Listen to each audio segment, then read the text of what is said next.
This is the last of my 444 soy wax, and I'm never buying it again. Hey everybody, it's Kerry, owner and maker of Couture Home and Body. I'm so glad you're here. Let's just get into it. I'm breaking up with 444. I can't believe I'm saying that. I am breaking up with 444. I've been using 444 pretty much since almost the beginning.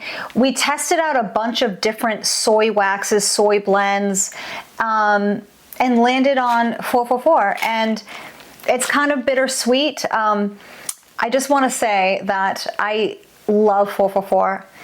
It's a special kind of wax. I have a video right here if you want to check it out. If you're considering using 444, if you are using it and you're having some trouble, check out that video because, you know, like with any wax, you just have to learn how to work with it to master it. And so that doesn't happen quickly and it doesn't happen overnight. So you need to have patience to figure out which wax is right for you based on your client avatar. What are they drawn to? You know, it all kind of wraps up into one. All right, the number one reason I am switching, and I have alluded to it on this channel with all of my different wax testing videos.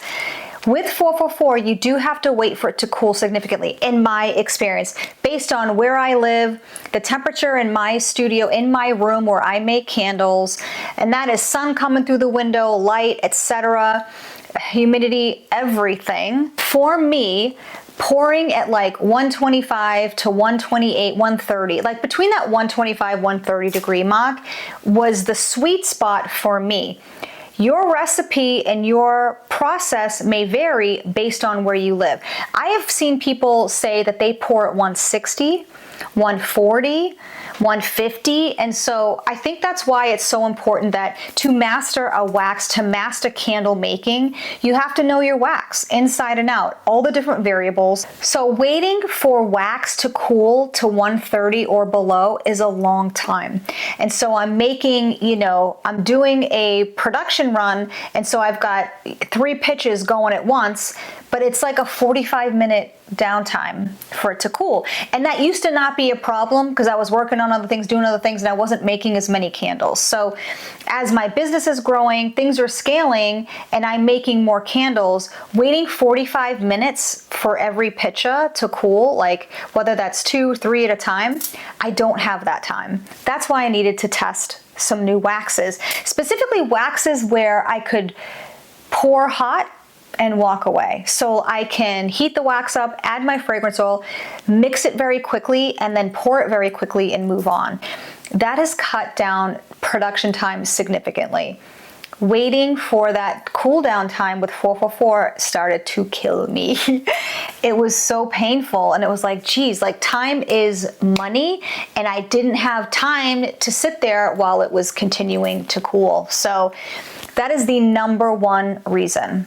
Some happy extra things that came about switching to Soy 10 is I'm getting a longer burn time in my candle. 100% soy wax likes a hot burn. So I always used CD wicks. I've tested so many before we landed on the CD back in the day. We started 2019. Soy wax likes a hot burn, and so CD delivers that perfectly. With Soy 10, it likes a cooler burn just with that 5% of paraffin, and that makes me so happy because with the cooler burn, I get a longer burn time with my candles, which is so dope. I am still in the testing phases with Soy 10, trying to figure out what wicks are working best. I have so many testers going all over this house with different wicks, different scents, pulling all the different scents from my signature line. This is just my process and how I'm figuring out the benefits of Soy 10, not just the pouring hot, but also, you guys, the smooth tops. It looks so sexy. It is so gorgeous. It's bright white. It's not funky or any, like there are no sinkholes I need to worry about. I don't need to go excavating for anything. Like it just is. You pour it and it's just ready to go. It is so beautiful. You light it, you're testing it, you blow it out, you come back, and the reset is smooth. And it's not just smooth, it's like creamy smooth. It looks gorgeous. It's just so good. It's such a sexy reset. Very elegant, just another elevated finish. So when it's sitting there, you know, someone walks by, they get the cold throw, they look in, instead of seeing like a pocky top, like 444, 464, the Soy 10 is like, she's glossy and she's living, you know? So that's another bonus to the Soy 10. If you're new to working with soy wax, you have to understand its limitations. Not all oils that you buy and put into the wax will work. Some just don't work. And I think that's a tough lesson with 100% soy. So 444, not everything worked in it, and that's fine. You just move on. You can't keep trying to make something work. And so sometimes, you know, I'll see people struggling and they're like, oh, I just can't get this wick won't work. I'm trying, you know, they're upping the fragrance load, lowering the fragrance load, and it's like, you just have to walk away. Like sometimes these fragrance oils just do not work, so keep going. With Soy 10, I have been throwing quite a bit at it. I've been testing fragrances that performed okay in 444 or they didn't work at all in 444, and they are thriving in the Soy 10, which blows my mind. I'm telling you, that little bit of paraffin is a game changer for this blend. I'm so excited about that. So, you know, I get to use all of my oils now. The other benefits that I'm seeing that I'm getting with Soy 10 is a stronger cold throw and a stronger hot throw. And that just speaks for itself, you know. Customers, for the most part, like strong scented candles, and they will judge it by the cold throw. So while some oils in 444 have an okay cold throw, they have a great hot throw. Sometimes that's a tough barrier to get customers over because they think, well, it's just okay cold throw. I love it, but like, is it going to be strong? And so if they're new and they don't know you, like trying to build that trust that like, I wouldn't be selling it if it didn't have a strong hot throw. Strong for soy, you know? So it's like the little asterisks of like, yeah, this is great in soy. So I do have some new waxes coming that I'm excited to try out.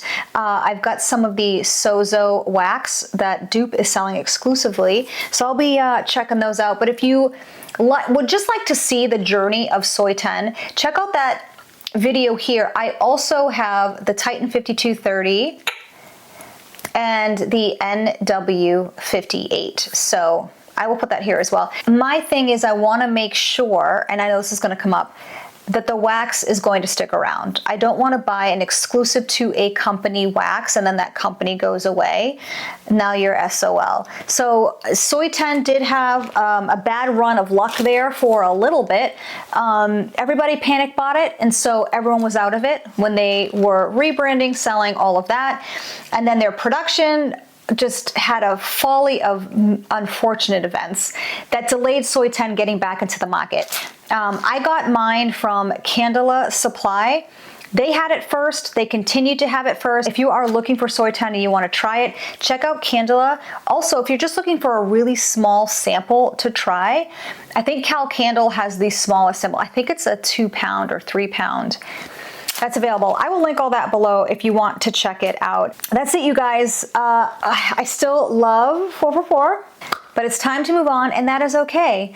Seasons change, people change, and needs change. And there's nothing wrong with that. I think it's very important to be open-minded as you grow in your business and you imagine, oh, I could never change that. But maybe you could, and maybe you will, you know? You never know. So if you have any other specific questions that I didn't cover in this video, leave them down below and let's chat about it. So until the next one, you guys, I'll see you then. Bye.